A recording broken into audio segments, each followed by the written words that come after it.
Hi, everybody. I'm Dennis Prager. This is the Fireside Chat with Otto. How well known is Otto? You ask?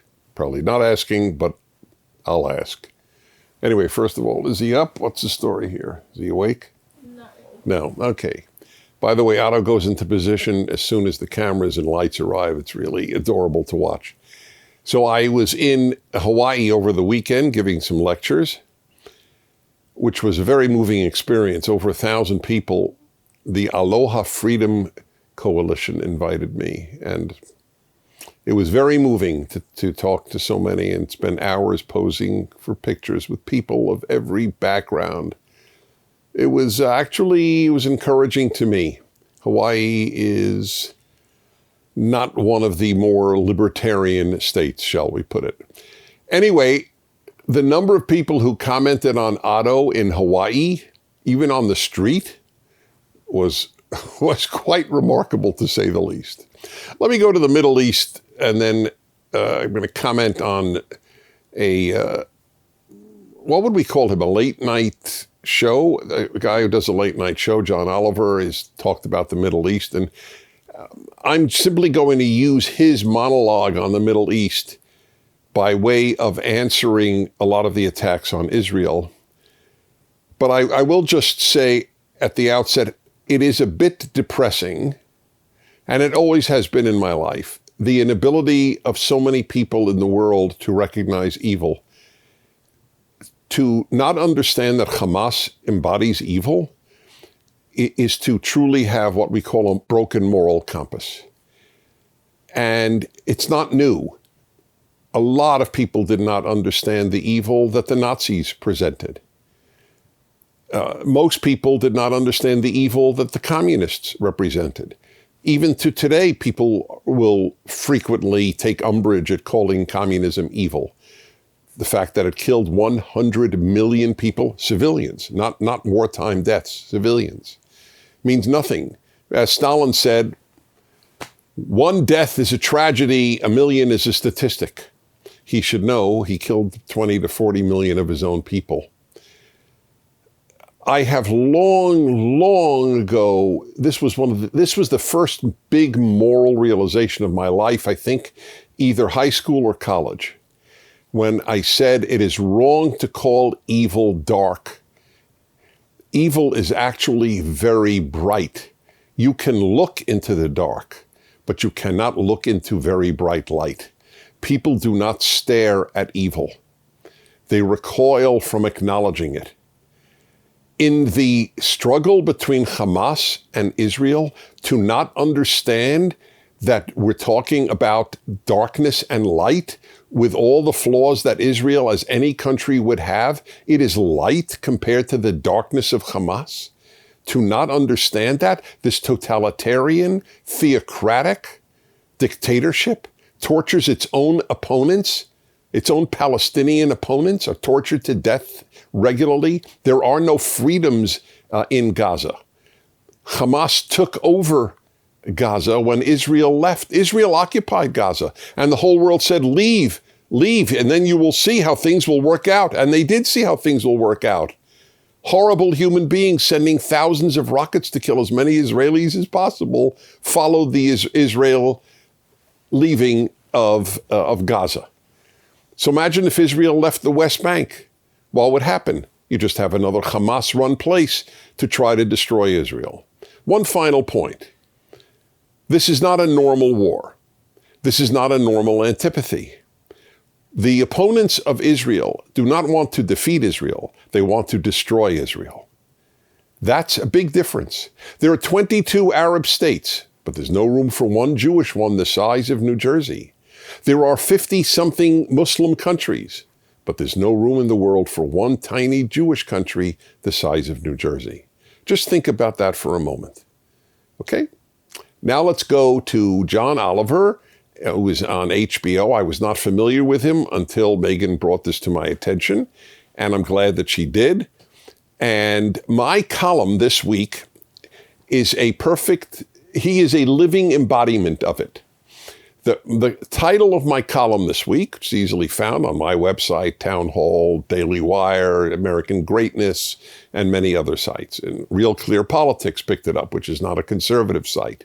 They take what they think are the most important left and right articles. Anyway, it's certainly all over the internet, and it's titled, if I can remember it correctly, Men Give Birth. America was founded in 1619, and Israel is the aggressor. That is what the left's upside-down world would have you believe, those three things. And isn't it amazing that all those who say men give birth, virtually anyone who does, also thinks Israel is wrong?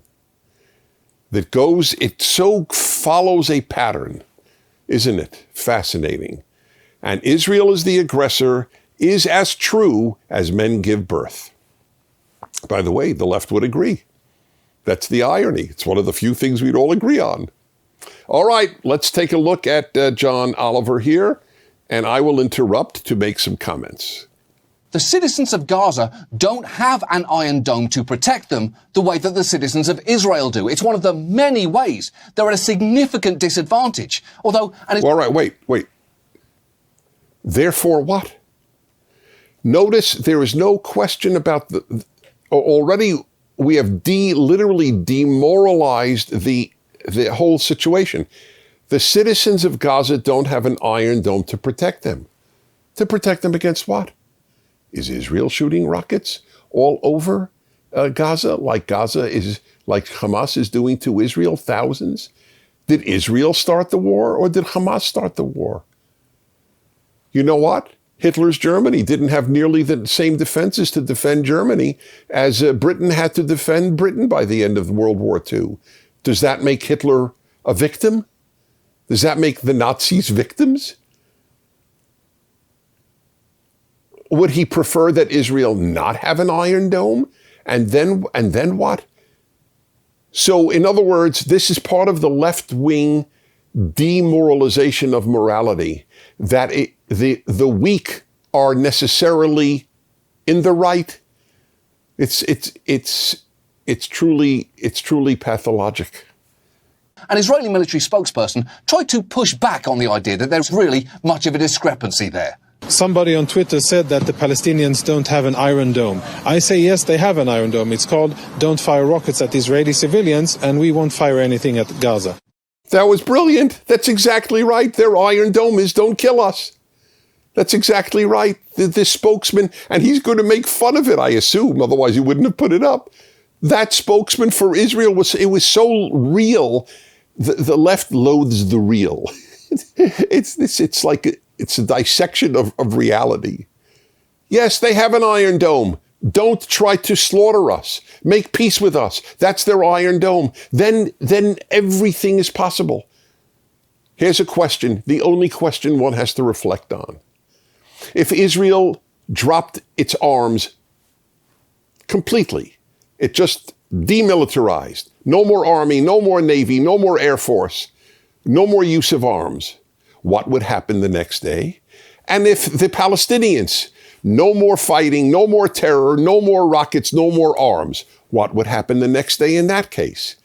Well, we know if Israel did it, the next day there would be genocide of the Jewish people of Israel.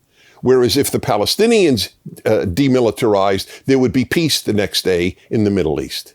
That's what everyone who dares look at reality knows. Israel has no interest in war. Whenever there has been a war in the last 100 years, it has always been between two police states or between a police state and a free state. Never between two free states. They don't fight each other. And whenever there is a free state, police state battle, the police state started the battle. Whether it was Pearl Harbor or the Nazi invasion of Poland or what is happening now with Hamas. Yeah, but there are a couple of differences. Iron Dome, for one, sounds much cooler. And also, it has the significant advantage. Wait, what does that even mean? Iron Dome sounds cooler than what? He talks well and fast, but he doesn't say anything meaningful. Okay, we'll continue. System that exists, unlike Gaza's, which is mostly try not to be where the bombs are landing. And it's important to note here, the vast majority of the Palestinians in Gaza are not part of Hamas. Okay, so what? Nothing here says matters. The vast majority of Germans were not Nazis. The vast majority of Russians were not communists. So what? It's a meaningless point. Anyway, how does he know what the vast majority of people in Gaza? They didn't vote for Hamas? I don't know. Maybe they didn't. I'm sure the elections are rigged. But maybe they did. How does he know? But the fact that they're not members of Hamas, to the extent that that is true, so what? It's true for every police state. They don't get together and all decide to launch rockets. It's not a co-op board. But when Israel fires rockets... Right, it's not a co-op board. Right. So the average Palestinian is opposed to what Hamas is doing? Does he know? I don't know. Maybe they are. But how does he know? Would he willingly make a bet if there was an actual free election? Do you think that Hamas should try to destroy Israel or not? What the vote would be? I don't know what the vote would be. How does he know? When Israel fires rockets at Gaza, it endangers all Palestinians there. Maybe somebody on Twitter could point that out to that guy. Point what out to that guy? Point what out? I'm dissecting it almost sentence by sentence. I still don't point what out. What the guy said is correct. Their Iron Dome is peace. He didn't respond at all to what the IDF, the Israel Defense Force spokesman, said. To people in Gaza, it can seem like the only time anyone pays attention to what's happening there is when Hamas is firing rockets, which is understandably very frustrating because they've been living under a suffocating blockade. You know why they're living under a suffocating blockade? Because they want to bring in missiles from Iran to destroy Israel. That's why there's a blockade. If there were no blockade, what do you think would come into Gaza? Girl Scout cookies? Checker games? What do you think would come in? Everything he has said is nonsense. But here's the deal. Let's debate. John Oliver, I publicly invite you. I am always polite in debates. I will give $1,000 to your favorite medical charity. Debate anywhere in the country, providing it is both televised on your show and it is broadcast on my show. How is that? Is that a good deal? You think he'll accept, ladies and gentlemen? The left never debates. So I predict a no. I predict no answer. But for those of you who are curious, gee, who's right? Here's a chance. Let's have a debate. They can have any moderator they want. And in Israel and the occupied Palestinian territories, Palestinians are essentially being governed by a form of apartheid. Apartheid? What does it mean, a form of apartheid? Do Arab Israelis not have the same rights as Jewish Israelis? If he's saying that, he's lying. That's a big charge to say someone is lying. Not mistaken. It's a lie. As for the West Bank, that's true. It is governed. That is correct. It is governed by Israel because when Jordan owned it in 1967, it tried to destroy Israel and Israel didn't let itself be destroyed. So it took over the West Bank and was very happy to return the West Bank. But the Arabs said in 1967, they went to Khartoum and they announced no negotiations, no peace, no recognition. What was Israel supposed to do? An assessment echoed by both international and Israeli human rights groups. Oh, human rights groups. Oh, they have a record of tremendous moral acuity. Life in Gaza is hard even when they are not being bombed, and the US government has implicitly co-signed on the brutally hard line Israel's been taking. Okay, the US has co-signed. When the US supported Israel for the 4 years of Donald Trump, this didn't happen. I'm not saying it is definitely a result of the election of the Democrats in the United States, but it's hard to believe it is not related that within a few months of Joe Biden becoming president, the wars began again. While Donald Trump was president, The fact is, Arab state after Arab state actually recognized Israel. It was a remarkable thing. From Morocco to Dubai, it was quite remarkable. Even Sudan. Now we have war. You know why? Weakness invites war. Strength invites peace. That's real life. Is it nice? The question isn't, is it nice? The question is it true? This guy basically gave Israel a green light to do anything it wanted for the last 4 years, and while Biden has had the opportunity to reset that relationship, his administration's response this week has been deeply underwhelming, giving a generic statement that Israel has a right to defend itself. Why is that underwhelming? What is Israel supposed to do? He never once, no one on the left who loathes Israel has been able to offer an alternative to what Israel is doing. What would you like Israel to do? The attempt to obliterate, to murder, to slaughter, to burn as many Jews as possible in Israel is being taken. The Iron Dome is stopping most of it. What would you like Israel to do? They never say, what should Israel do? This is disproportionate. What's a proportionate response? If only 10 Israeli dies, do they make sure that only 10 Palestinians die? What should Israel do? What would America do? What would any country do if there was an enemy that tried to obliterate its population? Exact same line that Obama said and that Bush said before him. Israel has a right to defend itself is just something all presidents end up saying out loud at some point in office, like my fellow Americans, or what do you mean? Right, so it's meaningless. Israel has a right to defend itself is a meaningless phrase to this moral giant. It's not that Israel doesn't have the right to defend itself. It's just that line cannot be used to excuse absolutely everything. Okay, what is inexcusable? Multiple children have been killed this week. Yes, children are killed. That's correct. How could Israel avoid killing children when they are in the same building with Hamas people? What is Israel to do? The Israeli army is known as the most meticulous in avoiding killing civilians in the world. Watch the video. It was tweeted out by Israel's prime minister, the Prager University video. Take a look at it. The PragerU video on Israel is the most moral army in the world. It is given by a British colonel, the commander of British forces in Afghanistan, who's fought all over the world. And this man, a colonel in the British army, said that the most moral army in the world is Israel's. But children die. You know how many children died when the Allies bombed Nazi Germany? If he were alive then, he would have spoken about how evil America and Britain were for bombing Germany. Yes, we'll just allow the Holocaust to go on a little longer, but we won't bomb Germany.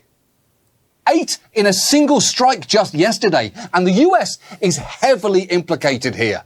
Not just by serving as Israel's diplomatic shield at the UN, but by constantly refusing to criticize the indefensible. What was indefensible? That's what I'd like to know. That children die? How do you retaliate with no children dying when Hamas uses children as shields? That is their tactic. That is their tactic. What is Israel supposed to do? He doesn't even mention that. You know, the Israelis killed 13 people just now. Pretty simple question. You know, including maybe 5 or 6 children. Do you condemn that? Do you condemn the killing of children? Okay, do you condemn the killing of children? The deliberate killing of children is evil. The non-deliberate killing of children in a war is a tragedy. It's a demagogic question. Do you condemn the killing of children? Does this man think, a U.S. spokesman thinks it's okay to kill children? The demagoguery of this is, you can choke on it. Is Israel targeting children? Or is Hamas placing children in a place so they could die? Hamas, I truly believe, Hamas doesn't give a damn about the children of Gaza. They use them so that they can have John Olivers of the world attack Israel. The greatest ally of Hamas is the world media, including John Oliver. If anybody is enabling these things to happen, it is the world's left. If they knew that the world media was not pro-Hamas, was not anti-Israel as much as it is, they would not embark on these things. They don't gain anything militarily. What they want to do is give Israel as terrible a name as possible. And the John Olivers of the world are the useful idiots, as they used to call the people who somehow saw moral equivalence between America and the Soviet Union. God must love these people. He's made a lot of them. I'm asking you, do you condemn the killing of Palestinian children? Obviously, and these reports are just emerging, and I understand, I was just speaking to the team, I understand we don't have independent confirmation of facts on the ground yet, so I'm very hesitant to get into reports that are just emerging. All he needed to say was, I condemn the use of children as human shields. Okay? That's the reality. And then say, do you, sir? How about throwing it back at this pompous guy with the mask on? Do you condemn the use of children as human shields? Okay. I know how this looks, but trust me, it is complicated. Look, there is a real tendency, particularly in America, to both sides this situation, and I'm not saying that there aren't some areas where that's warranted, but it's important to recognize there are also areas where it's simply not. It is not an issue of both sides are equally right or equally wrong. We both agree with that. He thinks Israel is the villain. I think Hamas is the villain. Nothing like moral clarity or clarity in general. You know my motto, clarity over agreement. This one is perfect. We have clarity and agreement. We both think one side is wrong. He thinks it's the Israeli democracy. I think it's the Hamas totalitarians. The people who started the war are wrong. Both sides are firing rockets, but one side has one of the most advanced militaries in the world. Both sides are suffering heartbreaking casualties, but one side is suffering them exponentially. That's right, they are. Because they started. Germans suffered exponentially. Far more civilian losses in Germany than in Britain, let alone in America, where there were virtually none. This is how the left calculates right and wrong. How many died? Because their moral compass is just broken. And it's not like the US is operating from the moral high ground here. It's obviously no stranger to drone-striking weddings and saying, we were just trying to target enemy combatants. This country has blood on its hands too. And look, if you believe Israel's actions are warranted and proportionate this week, you're welcome to try and make that argument. But we have got to start having this conversation honestly. Let's have a debate. You're prominent, I'm prominent. I have a larger audience than you, but you have a large audience, but I'm willing to expose you to my millions of listeners and to all those who watch these PragerU videos. So I'm going to give you a much larger audience than you'll give me, and yet I'm willing to do it because you invited honest dialogue. Okay, enough of that. Oh, time for our question. Do we have time? Sure, let's do a video. Yep, we do. Great. Hi, Dennis. My name is Joe. I'm from Long Beach, California. I'm 21 years old. And my question for you today is, I'm basically going on a date with a girl I met on the internet. So my question is, what is your general opinion of online dating, and what is your opinion of the perfect first date? I love it. And so nice to get away from politics and evil. I do not know one good argument against online dating. It is one of the few things in life that I believe has no downside. There is a greater downside in having an ice cream sundae than in online dating. That is how I view it. What could possibly be bad about it? It is hard to meet the right person. It is about as hard a thing as there is in life. Okay? It's sort of like winning the lottery. So if you don't buy a ticket, you can't win the lottery. Now, I don't buy lottery tickets because I don't think I'll win. that's a separate issue. But if you want to win the lottery, you need to buy a ticket. This is a better chance than a lottery of meeting someone. I know so many people who have wonderful marriages who met online. What could possibly be wrong with it? You can protect your anonymity. You meet the person the way you want. If you want to first meet through Zoom, meet through Zoom. Well, I don't see. By the way, I don't see anything wrong with that. I'm totally in favor of person-to-person contact. But if you really want to test the waters and you're afraid, especially a woman might feel that way, then Zoom. Have a Zoom meeting. If I were a single guy his age, I would be on every site available. Are you kidding? Everything. Probably even Tinder. That'll ruin my reputation. But anyway, of course. By the way, I know some terrific conservative people who met on Tinder. There's no predicting where you'll meet somebody. And I don't, if she said, you know what, I feel a little queasy about meeting anybody first time at a coffee shop. Let's have our first quote unquote meeting or date on Zoom. I'd say, fine. That'd be great. I would charm her through Zoom. That's how I would look at it. And if you can't charm a woman, it's a problem. So what is there to lose? Anyway, the beauty, what you should do is you should say who you really are. That's the key, what you really stand for. Let us say you are a conservative. Say it. Say it, I believe in the following. That way you've excluded immediately all those who won't date you because you have those values. That's great. You've saved time and money and effort.